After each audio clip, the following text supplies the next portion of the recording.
Hello, ये video मैं MBA के स्टूडेंट्स के लिए बना रहा हूँ। अभी बच्चों ने आर्ट साइंस कॉमर्स बैकग्राउंड से अपना ग्रेजुएशन कंप्लीट किया है। Now they are planning for MBA. MBA में बहुत सारे स्पेशलाइजेशन है जिसको अपन डिटेल में डिस्कस करने वाले हैं। साथ के साथ एमबीए और पीजीडीएम में क्या डिफरेंस है इसको डिस्कस करेंगे और कौन कौन से कॉलेजेस हैं, कितनी फीस पे कौन से स्पेशलाइजेशन को लोग प्रोवाइड करते हैं और कितना प्लेसमेंट देते हैं, इसको अपन डिस्कस करने वाले हैं। थोड़ा सा मेरे बारे में डिस्कस कर लेते हैं। 2006, ज्यादा वीडियो लेंथी हो जाएगा तो छोटा सा डिस्कस कर लेते हैं। 2006 से मैं पढ़ा रहा हूँ और बेसिकली मेरा क्लासेस चलता है एमबीए और बीबीए के स्टूडेंट्स में पढ़ाता हूँ। एमबीए के क्लासेस ये आपको दिखाई दे रहे होंगे, क्लासेस में लेता हूँ। एक छोटी सी पीडीएफ है, ये मैं आपको शेयर करने वाला हूँ, व्हाट्सएप पे शेयर भी करूंगा आपको, मतलब यूट्यूब के डिस्क्रिप्शन में डालने वाला हूँ। इस पीडीएफ पे पूरा डिटेल मिल जाएगा। मैं बेसिकली हर साल बच्चों को IIM अहमदाबाद लेके जाता हूँ। उसके बाद में ये घूमने के हिसाब से गोवा वगैरह, बिरला सिटी। अब एमबीए के स्टूडेंट्स हैं तो एंजॉय भी करते हैं साथ के साथ। ये देखिए, यहाँ पे आपको एमबीए की बुक्स मिल जाएंगी, first sem, second same, third same, fourth same की सारी बुक्स मिल जाएंगी, वीडियोस मिल जाएंगी। जैसे आप इसको क्लिक करेंगे यूट्यूब पे लेके जाएगा, प्लेलिस्ट खुल जाएगी और सारे वीडियोस आपके सामने आ जाएंगे। यहाँ से आप अकाउंट्स का बेसिक कवर कर सकते हैं। उसके अलावा बहुत सारी चीजें जो कवर कर सकते हैं, अलग अलग सब्जेक्ट्स आपको मिल जाएंगे, हर सेमेस्टर के सब्जेक्ट्स मिल जाएंगे, बीबीए के सब्जेक्ट्स मिल जाएंगे। अच्छा, एक सबसे इंपॉर्टेंट चीज मैं बताता हूँ, बेसिकली मैं राइटर भी हूँ। ये देखो, 2008 से मैं बुक लिख रहा हूँ, तो 2008 से ये सारी बुक्स लिख रहा हूँ। ये पीडीएफ में डिस्क्रिप्शन में डालूंगा, क्लिकेबल है। और साथ के साथ ये बुक्स के अलावा यहाँ पे आपको दिखाई देगा, ये मेरे रिजल्ट्स हैं, एमबीए के रिजल्ट्स मिल जाएंगे और ये मेरा डिटेल एड्रेस वगैरह सब मिल जाएगा आपको यहाँ पे। ये पीडीएफ में डिस्क्रिप्शन में डालूंगा, इसमें मिल जाएगी आपको। अब देखिए, अपन एक एक करके सारी चीजें डिस्कस करते हैं। थोड़ा सा ये डिस्कस करते हैं एमबीए में और पीजीडीएम में क्या डिफरेंस है। ये आपको एमबीए दिखाई देगा और नीचे दिखाई देगा आपको post graduate diploma in management. तो अगर एमबीए की मैं बात करता हूँ तो एमबीए में करीब करीब फीस कम रहती है एज कम्पेयर टू पीजीडीएम। उसका रीजन क्या है? क्योंकि यहाँ पर जो यूनिवर्सिटी रहेगी वो गवर्नमेंट यूनिवर्सिटी रहती है। कॉलेज तो प्राइवेट रहेगा बट यूनिवर्सिटी कौन सी चलेगी? गवर्नमेंट। तो यहाँ पे हमेशा फीस आपको कम मिलेगा। और करीब करीब कॉलेजेस यहाँ पर भी 1 साल के अंदर इंटर्नशिप लगाए थे। देखिए, इतने सालों से मैं पढ़ा रहा हूँ, बच्चों को देख रहा हूँ, अलग अलग कॉलेज से बच्चे निकलते हैं, जॉब को लेकर सबसे बड़ी प्रॉब्लम आती है। अगर बच्चे का जॉब नहीं लगाना तो मतलब नहीं है उसको एमबीए करने का। 2 साल उसने कंप्लीट भी किया, पैसा भी लगा दिया, और वो अगर घर ही बैठना है तो 2 साल पहले ही बैठ जाओ। Why to waste the money? तो यहाँ पे क्या है कि कॉलेजेस क्या करते हैं, कुछ कॉलेजेस वो 6 महीने से 1 साल के अंदर अंदर इंटर्नशिप लगा देंगे आपकी। इंटर्नशिप के अंदर आप लोग जॉब करेंगे और जॉब के साथ में जो भी पैसा आप निकालेंगे वहां से, वो कॉलेज की फीस भरेंगे और साथ के साथ आपको एक्सपीरियंस भी होगा और वो experience at the time of job आपके काम आएगा। अब देखिए, एमबीए में फीस कम रहता है एज कम्पेयर टू पीजीडीएम, तो यहाँ पैकेजेस भी थोड़े कम रहते हैं। दूसरा, अगर मैं पीजीडीएम की बात करता हूं तो यहाँ थोड़ा सा फीस स्ट्रक्चर ज्यादा रहते हैं। यहाँ पे इंटर्नशिप लगवा देते हैं लोग और यहाँ फीस स्ट्रक्चर ज्यादा होने से आपका पैकेज भी थोड़ा ज्यादा रहता है। अब देखिए, यहाँ पर थोड़ा सा जो कैरिकुलम है, बोलते हैं कि एडवांस कैरिकुलम एमबीए भी यूज नहीं करते हैं, बट यहाँ पे एडवांस कैरिकुलम यूज करते हैं। बट करीब करीब आजकल गवर्नमेंट यूनिवर्सिटी भी अपग्रेड होगी तो अपना कैरिकुलम वो लोग अपग्रेड कर रहे हैं, तो ऐसा कोई ज्यादा डिफरेंस नहीं आता। पैकेज को लेकर थोड़ा डिफरेंस आता है। तो ये सारी चीजें अपन डिस्कस करते हैं। साथ के साथ सबसे इंपॉर्टेंट चीज, specialisation, business analytic, fintech, marketing, HR, IT, operation, supply management, इनको अपन डिस्कस करते हैं। कौन सा स्पेशलाइजेशन कितने का पैकेज देता है, सबसे इंपॉर्टेंट चीजें अपन डिस्कस करने वाले हैं। यहां से देखो, आपको दिखाई देगा एमबीए इन बिजनेस एनालिटिक। देखिए, बिजनेस एनालिटिक का काम होता है, कंपनी का पास डेटा एनालिसिस करते हैं वो लोग, और कंपनी को किस डायरेक्शन में जाना है, क्या कंपनी को करना है, क्या नहीं करना है, उसका पूरा एनालिसिस करते हैं बिजनेस एनालिटिक में। ये बेसिकली रिसर्च का जॉब होता है। टॉप मैनेजमेंट को आप एडवाइस देते हुए दिखाई देंगे, क्या करना चाहिए, क्या नहीं करना चाहिए। टॉप मैनेजमेंट आपकी बात मानता है क्योंकि आपने पूरा रिसर्च करके बताया कि कंपनी के क्या प्रॉब्लम है, क्या नहीं है, वो डिस्कस करते हैं इसमें। इसको करने के बाद बच्चा डेटा साइंटिस्ट बन सकता है, बिजनेस एनालिटिक बन सकता है, एनालिटिकल कंसल्टेंट बन सकता है। अगर वो डेटा साइंटिस्ट बनेगा तो उसका टीसीएस, इन्फोसिस, विप्रो में जॉब लगेगा और 6 लाख से 8 लाख तक का एवरेज सैलरी है। मतलब एवरेज मतलब ये जो फ्रेशर्स को मिलता है। बिजनेस एनालिटिक अगर बनता है तो डिलॉइट में जा सकता है, एचसीएल में जा सकता है, 7 से 8 लाख का पैकेज मिलेगा। ऐसे आपको एनालिटिकल कंसल्टेंट बन सकता है, प्रोडक्ट एनालिस्ट बन सकता है, रिस्क मैनेजमेंट, रिस्क एनालिस्ट बन सकता है। रिस्क एनालिटिक के अंदर 6 से 10 लाख का पैकेज है, ICICI bank, HDFC, axis bank लेके जाती है। तो बेसिकली एनालिटिक्स कहीं ना कहीं रिसर्च बेस्ड वर्क है। दूसरा आते हैं, सबसे इंपॉर्टेंट है भैया, एमबीए इन फिनटेक बहुत ज्यादा चल रहा है। ये डिमांडिंग कोर्स है। बिजनेस एनालिटिक और फिनटेक का सबसे ज्यादा डिमांड चल रहा है। अगर मैं फिनटेक की बात करता हूं तो फिनटेक के अंदर कहीं ना कहीं आईटी और फाइनेंस को मिक्स किया जाता है। आपने कभी गूगल पे, पेटीएम, फोन पे यूज किया होगा। आप किसी को जब पैसा पे करते हो तो आपके अकाउंट से पैसा कट जाता है, सामने के अकाउंट में आ जाता है वो पैसा। पर इसका जो बैकएंड वाला पार्ट है, कैसे पैसा कटा, कहां गया, कौन सी बैंक में क्या हुआ, कौन सी बैंक से कैसे निकला, वो पूरा का पूरा जो प्रोसेस है वो फिनटेक हैंडल करता है। तो उसको फाइनेंस का नॉलेज होना जरूरी है क्योंकि वो बैंक्स के साथ डील करेगा और उनके पेमेंट गेटवे बनाता है। साथ के साथ उसको सॉफ्टवेयर डिजाइन करना आना चाहिए, गूगल पे, फोन पे, एप्लीकेशन कैसे बनाना वो आना चाहिए। और ये बड़ा सिक्योरिटी सिस्टम का वर्क होता है और फिनटेक इसको करता है।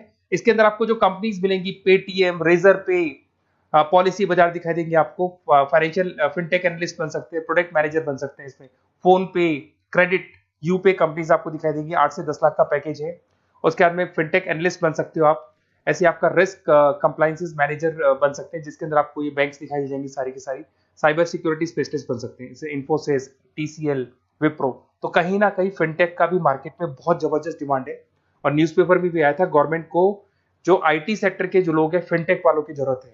देखो साथ के साथ आपको फाइनेंस दिखाई देगा, तो बड़ा कॉमन है, बहुत सालों से चल रहा है और बहुत इंटरेस्टिंग है। जो लोग कॉमर्स बैकग्राउंड से हैं वो लोग फाइनेंस लेते हैं। इवन आर्ट्स और साइंस वाले भी फाइनेंस में एक्सेल करते हैं। यहाँ पूरा स्टॉक मार्केट मिलेगा, डेरिवेटिव मार्केट मिलेगा। यहाँ पे आप फाइनेंशियल एनालिस्ट बन सकते हैं। डिलॉयट जैसी कंपनी आपको लेके जाएगी। 6 से 10 लाख का पैकेज एवरेज है ये, बाकी एक्सपीरियंस के साथ पैकेज बढ़ जाता है। इन्वेस्टमेंट बैंकर बन सकते हैं आप, इसमें गोल्डमैन स्मिथ हो गया, जेपी मॉर्गन हो गए, ऐसी कंपनीज में आपकी जॉब लग सकती है। कॉर्पोरेट फाइनेंशियल मैनेजर बन सकते हैं, रिलायंस इंडस्ट्री, टाटा कंसल्टेंसी, इसमें आप जा सकते हो। पोर्टफोलियो मैनेजर, जहां पे आप स्टॉक मार्केट में कहां पैसा लगाना है, डेरिवेटिव में कहां पैसा लगाना है, उसको एक पोर्टफोलियो डिजाइन कर रहे हो। HDFC asset management, ICICI prudential, AMC, SBI mutual fund में आपका जॉब लग सकता है। 10 लाख से 15 लाख की सैलरी है यहाँ पे। रिस्क मैनेजमेंट में आपकी जो बैंक्स है वो सारी आ गई। तो ये ऑप्शन भी है। उसके अलावा मार्केटिंग बड़ा इंटरेस्टिंग है। देखिए फाइनेंस के अंदर कहीं ना कहीं कॉन्सेप्ट सेलिंग होती है। आप म्यूचुअल फंड बेच रहे हैं, इंश्योरेंस बेच रहे हैं, तो म्यूचुअल फंड इंश्योरेंस दिखाई नहीं देता। पर अगर मार्केटिंग की बात करें तो मार्केटिंग में प्रोडक्ट सेलिंग होती है। आप किसी प्रोडक्ट को बेचेंगे ना तो प्रोडक्ट दिखाई देगा। आज एक मारुति के शोरूम में आप जाते हो कार खरीदने के लिए, डेमो लेके आते हो तो 90% तो कार बोल जाती है, जो डेमो है वो बोलेगी। 10% सेल्समैन बोलेगा और बिक जाएगी। But in case of finance concept selling होती है। भैया एक पेपर पे पूरा म्यूचुअल फंड लिखा है, इंश्योरेंस लिखा है, उसको समझाना पड़ता है।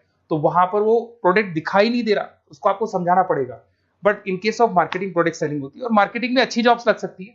मार्केटिंग मैनेजर बन सकते हैं आप, Hindustan lever, Procter and Gamble, Tata group में ब्रांड मैनेजर बन सकते हैं। वही 7-8 लाख के आसपास का पैकेज रहता है, नेस्ले वगैरह में। डिजिटल मार्केटिंग मैनेजर, आजकल ऑनलाइन बिजनेस बहुत चल रहे हैं, फ्लिपकार्ट, अमेजन, पेटीएम के अंदर सेल्स मैनेजर बन सकते हैं आप। प्रोडक्ट मैनेजर बन सकते हैं, एडवर्टाइजमेंट मैनेजर बन सकते हैं। ये पीडीएफ में मैं डिस्क्रिप्शन में डालने वाला हूं, वहां से आपको पीडीएफ मिल जाएगी। अगर आप एचआर की बात करें तो एचआर का काम होता है कि जो भी आपकी कंपनी में स्पेस खाली हुई है वहां पे नया बंदा रखना है, उसको ट्रेनिंग देनी है, उसको सैलरी देनी है, वो सैलरी डिसाइड करनी है, रेम्यूनरेशन डिसाइड करना है, सारा काम वो करे। कौन काम कर रहा है, कौन नहीं कर रहा है, सारे एम्प्लॉयज का परफॉर्मेंस देखेगा। और जो एम्प्लॉयज नहीं वर्क कर रहे हैं उनको निकालना है या उनको मोटिवेट करना है, जो भी करना है वो सारा काम एचआर का होता है। इसमें आप एचआर मैनेजर बन सकते हैं। टीसीएस, इन्फोसिस, विप्रो के अंदर आपका जॉब लगता है। 7 से लेके 12 लाख तक का पैकेज रहता है। टैलेंट एक्विजिशन स्पेशलिस्ट, जिसके अंदर टैलेंट है उसको आपको एक्वायर करना है, ऐसे बंदे को आपको रखना है अपने पास में, उसका आपको इंटरव्यू लेके उसको सेलेक्ट करना है। ट्रेनिंग एंड डेवलपमेंट मैनेजर बन सकते हैं। उसके बाद में कंपनसेशन बेनिफिट मैनेजर, जो सैलरी वगैरह डिसाइड करेगा। एम्प्लॉइज रिटेंशन बहुत इंपॉर्टेंट है, एक एम्प्लॉय को रोकना है, वो बहुत इंपॉर्टेंट है। उसके बाद में आईटी आता है। अरे भाई आईटी के अंदर तो कहीं ना कहीं आप वेबसाइट बनाएंगे, एप्लीकेशंस बनाएंगे, आप इसके अंदर अलग अलग जो सॉफ्टवेयर्स हैं उनके ऊपर डील करेंगे। तो आईटी में तो बहुत सारी जॉब है। और जो लोग बीटेक है, कंप्यूटर साइंस से अगर उन्होंने अपना बीटेक किया और वो एमबीए करते हैं तो एक्सेल कर जाते हैं इसके अंदर। और जिसको आईटी में इंटरेस्ट है, सॉफ्टवेयर में इंटरेस्ट है, वेबसाइट में इंटरेस्ट है, वो इसमें काम करते हैं। आईटी मैनेजर के अंदर देखो आपको एवरेज सैलरी पैकेज आपको 8 से 15 लाख का मिल जाएगा। इन्फोसिस वगैरह में आपकी जॉब लग सकती है। आईटी प्रोडक्ट मैनेजर बन सकता है, सिस्टम एनालिस्ट हो गया, चीफ फाइनेंशियल ऑफिसर हो गया, आईटी कंसल्टेंट बन सकते हैं। पीडब्ल्यूसी, डिलॉयट, इनमें इसकी जॉब लगती है। 9 से लेकर 16 लाख तक का पैकेज है। फिर आता है ऑपरेशन एंड सप्लाई मैनेजमेंट, बड़ा इंटरेस्टिंग है। ऑपरेशन एंड सप्लाई मैनेजमेंट में होता है रॉ मटेरियल लाना, खरीदना, उसको फिनिश गुड्स बनाने तक, और बनाने के बाद में उसको कस्टमर तक, वैसे होलसेलर, रिटेलर, कस्टमर तक पहुंचाने तक का काम ऑपरेशन में आता है। तो ऑपरेशन मैनेजमेंट वाला बंदा प्रोडक्ट को खरीदेगा, रॉ मटेरियल खरीदेगा, मैन्युफैक्चर करेगा, कस्टमर तक पहुंचाएगा। वो सारा काम किस में आएगा? ऑपरेशन सप्लाई मैनेजमेंट में आएगा। इसमें आप ऑपरेशन मैनेजर बन सकते हैं। टाटा मोटर्स, रिलायंस, महिंद्रा, इनमें आपका पैकेज लग सकता है 8 से 10 लाख के आसपास। सप्लाई चेन मैनेजर, माल को एक जगह से दूसरी जगह सप्लाई करना, Flipkart, Amazon. Logistic manager, blue dart, यहाँ आपका जॉब लग सकता है। क्वालिटी एश्योरेंस, जब आप प्रोडक्ट को बनाते हैं उसकी क्वालिटी चेक करते हैं। टाटा स्टील, गोदरेज, यहाँ पे जॉब लग सकता है। इन्वेंट्री कंट्रोल मैनेजर्स, यहाँ पे आपका जॉब लग सकता है, जिसमें आप इन्वेंट्री को कंट्रोल करते हैं, स्टॉक कितना रखे, जितनी जरूरत है, ज्यादा और कम नहीं रखना चाहिए। तो ये सारी चीजें मिलेंगी आपको। अच्छा, उसके अलावा थोड़ा सा मैं डिस्कस कर लेता हूँ। ये सब तो हो गया। यहाँ से देखें आजकल एमबीए के साथ में एक और कॉन्सेप्ट आया है जिसको एमबीए प्लस प्लस बोलते हैं। ये सारी कंपनीज हैं जहाँ पे आपका जॉब लगेगा, that is Motilal Oswal, SBI, इन सब में जॉब लग सकता है। और आजकल एक और कॉन्सेप्ट है जिसको अपन बोलते हैं MBA plus plus. MBA plus plus के अंदर क्या है, बेसिकली वो पूरा का पूरा जो गेम है ना, वो फाइनेंस का गेम है, जिसको अपन फाइनेंशियल एनालिस्ट बोलते हैं। इसमें थोड़ा सा फीस में वेरिएशन आता है, अराउंड 40-50 हज़ार का वेरिएशन आता है। बट ये जो एमबीए का जो प्लस प्लस वाला प्रोग्राम है ना, ये बड़ा इंटरेस्टिंग प्रोग्राम है और आजकल मार्केट में चल भी रहा है। इसमें फाइनेंशियल एनालिस्ट, याद है अभी फाइनेंशियल एनालिस्ट की जॉब देखी थी, वो पोर्टफोलियो मैनेजर बन रहा है, स्टॉक मार्केट में इन्वेस्टमेंट कैसे करना है वो लोगों को बता रहा है, और पूरा मतलब एक इन्वेस्टमेंट फंडा उसमें अंदर आकर फंडामेंटल टेक्निकल ये सब आता है। तो यहाँ पर क्या है, जॉब गारंटी भी 100% और फाइनेंशियल लिस्ट का प्रोग्राम भी अच्छा है। कुछ कॉलेजेस हैं जो अपने कैरिकुलम में इसको ऐड करके रखते हैं और इसकी जरूरत भी है। जो फाइनेंस लेगा उसके लिए अगर ये प्रोग्राम वो कर लेता है तो सेफ है, 100% सेफ है। इसके अंदर देखो आपको जॉब गारंटी वगैरह ये सब तो मिलेगा ही मिलेगा।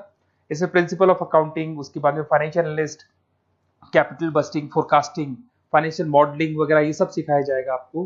प्रोजेक्ट फाइनेंसिंग हो गया, ये सब सिखाया जाता है इसके अंदर। वैल्यूएशन ऑफ बिजनेस हो गया, वैल्यूएशन ऑफ इक्विटी हो गया। उसके बाद में आपका एक्सेल वगैरह ये तो सब सिखाएंगे, बेसिक है सारा। सैप, एसक्यूएल, पाइथन वगैरह ये सिखाना ही पड़ेगा क्योंकि ये सारी चीजें काम आती है। तो ये सारे प्रोग्राम्स हैं, इनके ऊपर अपन डिस्कस करते हैं। और साथ ही साथ ये कंपनीज हैं जहाँ पे आपकी जॉब लग सकती है। और देखिए लास्ट में एक इंपॉर्टेंट चीज, बेसिकली मेरी क्या क्लासेस बहुत ज्यादा रहती है, मैं आधे टाइम क्लास में रहता हूँ। ऑनलाइन ऑफलाइन दोनों मोड पे क्लासेस चलती है मेरे पास में। ऑल ओवर इंडिया से स्टूडेंट्स हैं एमबीए के, और वो बताते हैं कौन सा कॉलेज कैसा है, कहाँ एडमिशन लेना चाहिए। तो आप एक काम करें, जब भी आपको मेरे से बात करनी हो ना, तो उससे पहले एक मैसेज डाल के छोड़ दें कि आपका नंबर, आपका नेम, सिटी, स्टेट, कोर्स और कहाँ से आपका एमबीए कर रहे हैं। और जितने भी कॉलेजेस है, देखो इतना टाइम नहीं था कि वीडियो में अपन डिस्कस करें, बट जितने भी कॉलेजेस हैं आप जैसे ही लिख के देंगे कि मेरे को इस सिटी में, इस स्टेट में कॉलेज चाहिए, तो मैं आपको पूरा डिटेल भेज दूंगा हर कॉलेज का, कौन से कॉलेज में प्लेसमेंट है, कौन सा कॉलेज कौन सा स्पेशलाइजेशन देता है, कौन से कॉलेज में इंटर्नशिप कब लगती है, वो डिटेल में डिस्कस करेंगे। बट ओपन फोन पे डिस्कस कर लेंगे, या मैं मैसेज कर दूंगा आपको, या मेरी टीम है वो टीम आपको कॉल कर लेगी और आपसे डिस्कस कर लेगी। Okay, best of luck. अगर किसी कॉलेज में कोई डाउट आए आपको कि कौन से कॉलेज में एडमिशन लेना है, कितना पैकेज मिलेगा, वो अपन डिटेल में डिस्कस कर लेंगे। Okay, best of luck.